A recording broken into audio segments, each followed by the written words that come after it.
Hey, all you Splinterheads. Welcome back. Bronzedrag0n here with, I guess, sort of an update and sort of a little bit of an analysis just to bring you up to date to, what's been going on with me and a little bit of analysis as far as since we just had a town hall yesterday. Anyway, I'm Bronzedrag0n. If you're new here, thanks for coming by. If you're old here, thanks for coming by.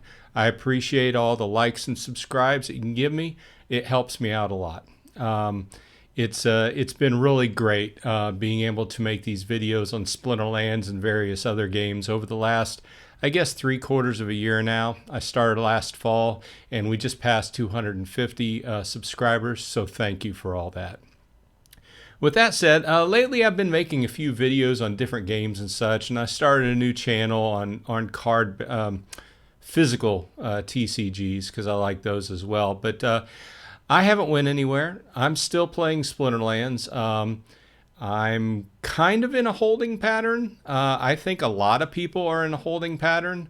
I don't know. I don't know if it's the same with you, but I've kind of felt like the game is kind of in a lull. I agreed from a time savings standpoint that their decision to go to every other week was good for them as a team to recoup some time every other week as far as having town halls. But after reflecting on that, I feel that that seemed like a long time to go without a town hall, right? And it seemed like I don't know what I'm saying. I'm saying that maybe it felt like the lull in the game was increased, or the feeling of the lull in the game was increased more. And it's compounded by the bear market going on. And it's further compounded by big names in the game packing up house and leaving. So, if you were with me on my live stream on Saturday morning, if you don't know, I do a live stream at 11 o'clock Eastern time, and we talk about Splinterlands things and other game-related things on the Hive blockchain, but mostly Splinterlands. We noticed some big guys were selling land, selling cards, and it amazed me because they're names that you didn't think would be leaving the game. So that gave me pause to reflect as well. But with that said, I guess my opinion is that I'm in the game already. I'm not in as deep as what some of these big guys are, so I'm not casting stones at them.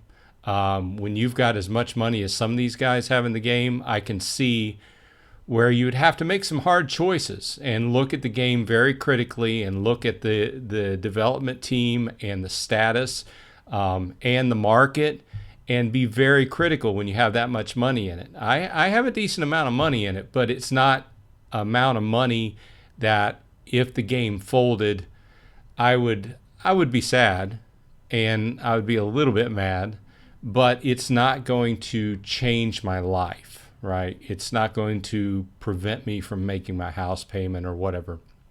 So with that said, I'm not casting any stones. Everybody has to make their own money choices. And that's why I always say, whenever I talk about cards and things like that on this channel, it's mostly from a player's perspective. It's cards I like to see, cards that bring value to my deck. And I've always usually been going from the bottom up. In other words, finding the cheapest, best value cards that increase the strength of my deck versus just going in and buying a llama and a cron or something like that, although I'd love to have those, not really on my affordability list. So with that said, I've been kind of stepping back a little bit, haven't bought a whole lot in the way of cards lately. I have rented some to try some various combinations out, especially with my secondary account, just to see how I could increase its strength for not a whole lot of extra money, you know what I mean? Because I want to get it to play brawls and be a good, solid bronze competitor. But with that said, the last couple brawls, what I found out is the lack of the brawl cards on that secondary account really weakens, makes it tough. If you know what I mean. In bronze, all I saw was Quora, Quora, Quora, Quora, and I haven't come up with a strategy to beat Quora, except for use Quora against them. So if you have a good strategy against Quora in bronze, leave it in the comments. I'd love to learn from somebody out there. But with that said, I've been trying to increase the strength of that account mainly, and not spend a whole lot of money, because there's a lot of other things going on right now. So one of the things I have spent money on is I bought another plot of land. And we will go through, I will say a few things on the town hall, but I just wanted to provide a short update here. So as you all know, if you frequent my videos, you know I'm in 133, and primarily Nate from the art team owns a lot of land here. So I felt good in investing in 133. One of the ideas that has surfaced, and I've talked about it a few times preliminarily, is that, and they've talked about it on the town halls as well, is the idea that not every plot of land or every area is going to be the same across the board. And I liken it to living in a bad neighborhood versus living in a good neighborhood where people take care of their yards and do things to increase the value of the neighborhood overall. So there's going to be some areas in the maps that are developing that have very cheap plots. And this may lead to people buying those and flipping them or whatever. And increasingly, as we've talked about this and the development team has talked about it, they've really put forward the ideas that you want to be in an area where the people, especially the people that own the castle and the keep, invest in the land, put money into the land, and everybody around you, stakes and does good with their land, so it brings up the value of the whole area. So I'm not exactly sure, and they may not be exactly sure at this point because it's probably still in development, of how that all is going to play together. But going with that idea, I felt pretty safe in going into an area that one of the strong members of the development team, plus Nate, you have to admit, there's a reason why he's the creative guy, right? Because as soon as he gets on the mic, he just starts talking, and it's not just crypto stuff. It's very creative stuff. It's stuff that me, as a longtime D&D player and card aficionado, that's the stuff I get, right? I get into the stuff like he talks about, and so I feel good getting into an area where he has put a lot of his lands. So with that said, I did have one land when this area first opened up. I claimed the #1 plot, and if you've heard me talk about this before, my plan kind of goes like this. I want any place where I'm at least 2 plots of land. And my idea is going to be one plot is going to produce whatever it produces. So in this case, this plot is magic. So it is I'm going to have it doing research. Okay. So as we've talked about in the past, you're going to have some way to feed those plots. So my other plot was bought primarily to produce grain. And by the figures that have come out, one plot should give you just about enough grain. If you balance the cards staked and a totem or other bonuses, you should be able to grow enough grain on one plot for basically 2 plots, to run 2 plots, right? So that's my idea. Anyway, I went in this morning. I saw a good deal. Actually, I saw it on the live stream on Saturday when we were looking at somebody selling. There's still some more plots. You can see right down there where I bought my second plot. It is a river, and there's some plots around me.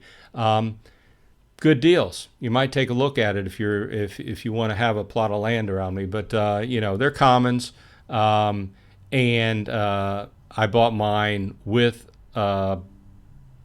house in a box, building in a box for a pretty good price. So anyway, that was my major move today. Going on in the week, I'm going to have to fill that out and figure out which cards I want to stake on that and go ahead and buy those.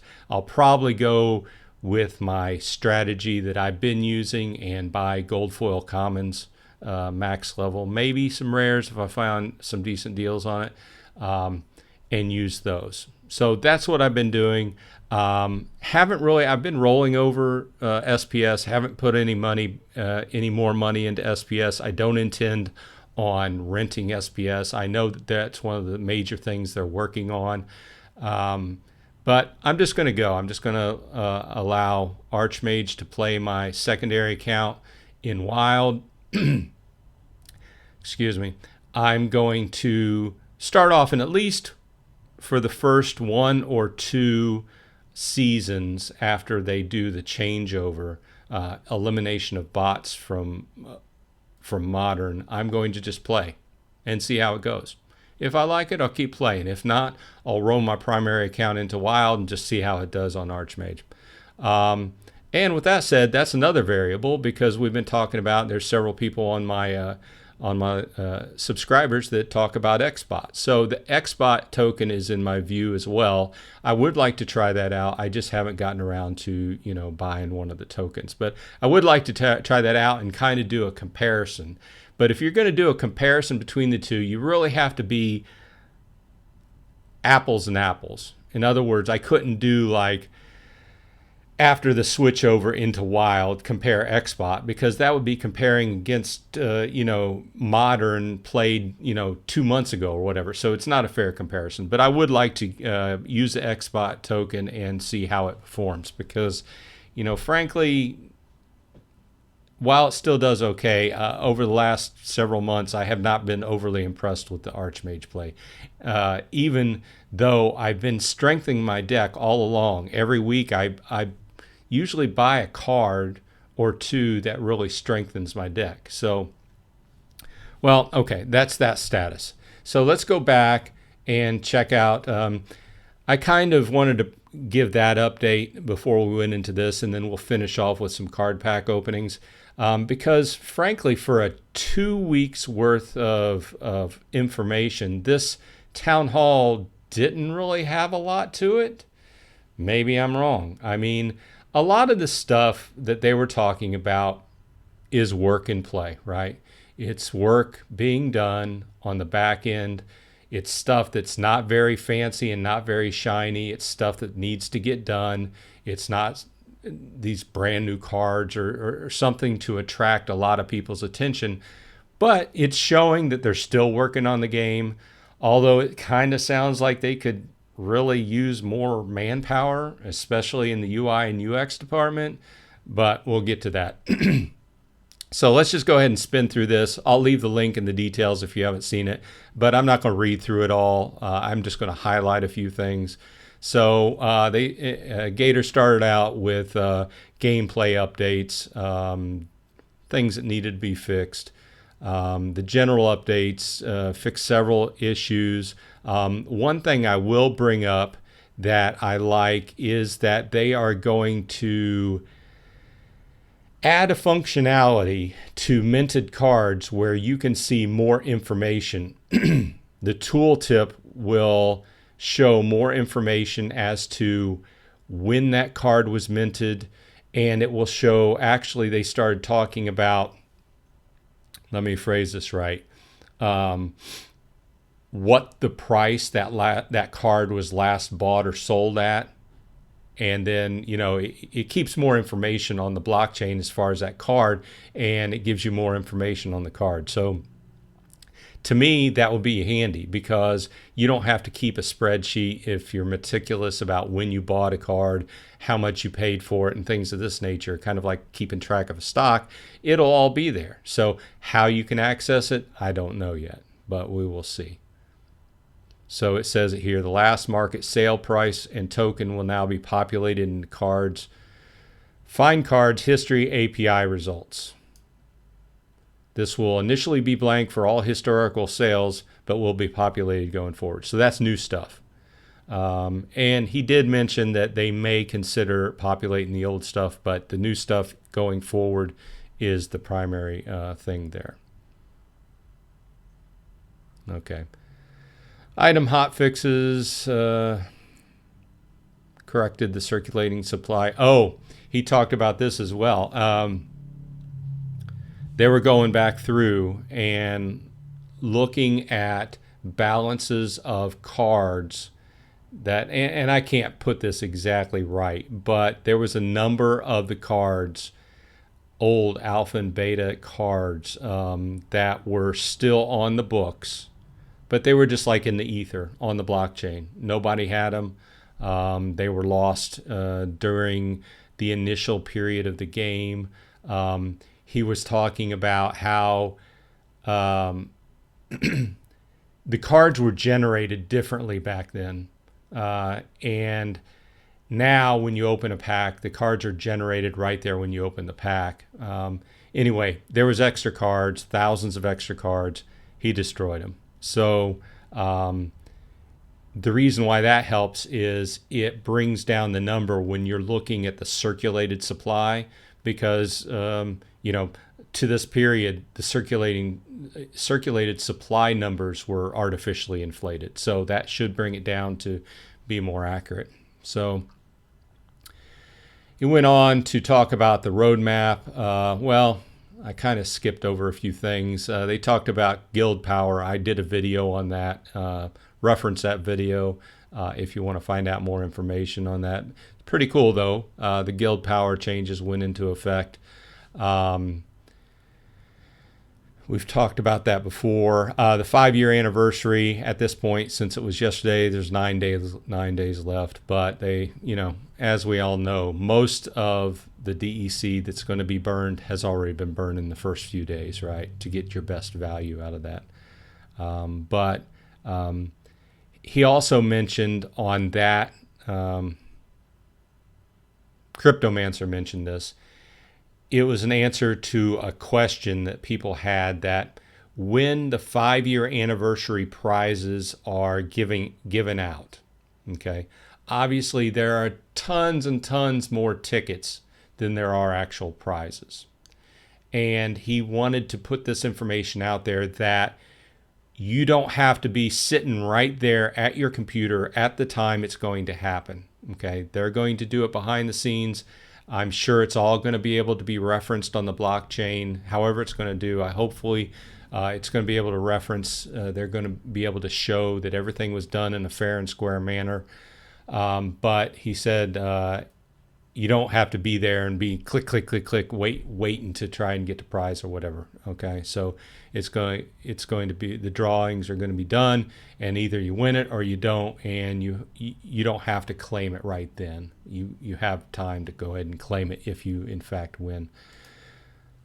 So they went over the roadmap. Obviously, land is a big thing, but the SPS staking and rental takes precedence. They said that they've prioritized that over the land. And obviously the land is second in that. These other items, they kind of referenced loosely. Ranked battle changes are coming. Soul Keep, they also did loosely mention, but they said it was in closed testing of some sort. So we'll see. And obviously the gameplay, blocking bots from Modern is also a hot item on the list that they're working on. They said that a lot of variables have come up, and it's not straightforward. We know that. That's why it's taken time. So that's another on the most immediate roadmap, right? And that's basically what they said. SPS staking swap, SPS rental market, they wanted to get that in place. And then then land 1.5, asset staking, plot clearing, resource production, market and bridging. And that's what they consider the 1.5 release. Now, with that said, the dates they were talking about have slipped, okay? And they've been pushed back again. So it all comes back to that whole point about maybe they just shouldn't give dates, or maybe they should have a marketing person that, you know, it's the whole thing about where you under promise and over deliver. I think that when you're doing these, taking care of these type of jobs, things come up, right? You get in the middle of development, you find some variables that need to be covered that you didn't even think about. Some of these jobs you get into and you find things out right in the middle that you didn't even know that you were going to need to take care of. So anyway, I think they'd be better served not giving hard dates, because as soon as you give a date, even if you say this is going to be a loose range, people are still going to want to hold you to it, because people are throwing a bunch of money at you. They're putting a bunch of money into your infrastructure, so they expect to believe what you're saying, right? So if you don't want to be held to a date, I would say just kind of be loose and not give any dates. Maybe say, okay, we're shooting for fall, or we're shooting for third quarter, or shooting for fourth quarter, and always pad your guess, right? And obviously, everybody on the team would have to come in alignment before those dates were even given out, even if it was just a basic kind of idea of when. I wouldn't say, okay, you know, like last time we had a town hall, everything was going full force. We're going to have an awesome June, you know, 3 major releases. Now, everything's looking more like into July, August sometime frame. So I'm not casting salt here. I'm just kind of trying to be realistic. When you've got a bunch of people throwing money into your infrastructure, they're going to want what you promise them, right? So anyway, with that said, I'm looking forward to Land 1.5. In fact, that's what I feel that going forward is going to be my primary portion of gameplay. My primary portion of playing in Splinterlands is going to be dedicated towards playing the land game.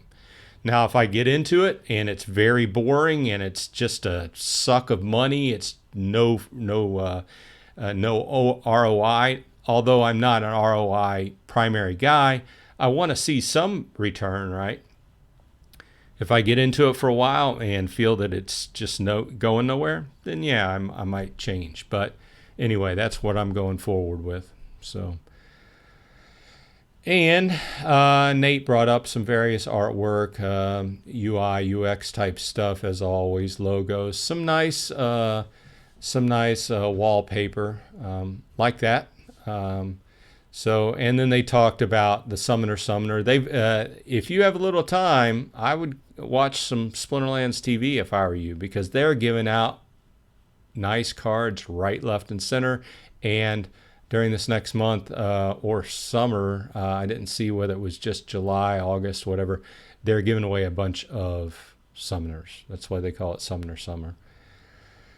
Okay, that was that. So let's go ahead, and in this video, I had a lot more to say than what I thought I would. So let's open a few packs. So I have 1 Gladius case on this account to open, and I have 2 on my secondary account to open. I need another Quora. Come on, baby.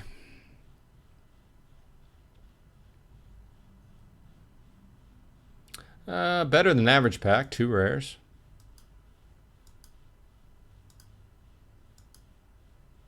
Yeah. Okay, let's hop over to my secondary account. I always like to end the video with a pack opening.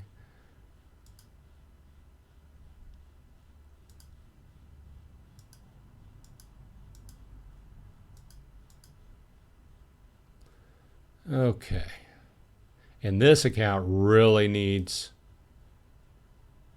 these Gladius cards, because this will be, I've only opened 1 other Gladius case on this account, so these 2 will definitely help.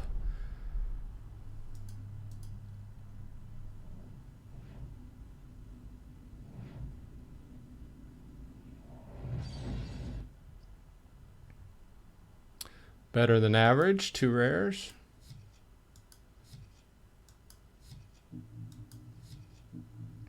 Not bad. I primarily will say that I like Chimney Wall Stop out of this.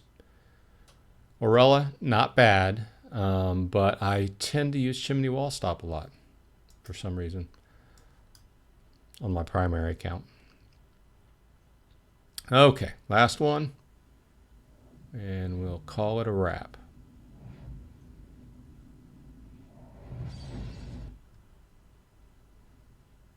Yeah, standard pack.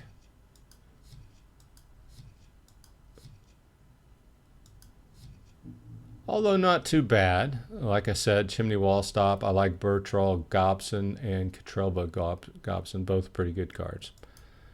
Okay, with that said, this has been Bronze Dragon. I appreciate your time. I hope everyone on your side is happy and healthy. If this was good info for you, please leave me a thumbs up. And after you watch a few videos, consider subscribing. I appreciate your time. Have a good one. I'll see you on the flip side.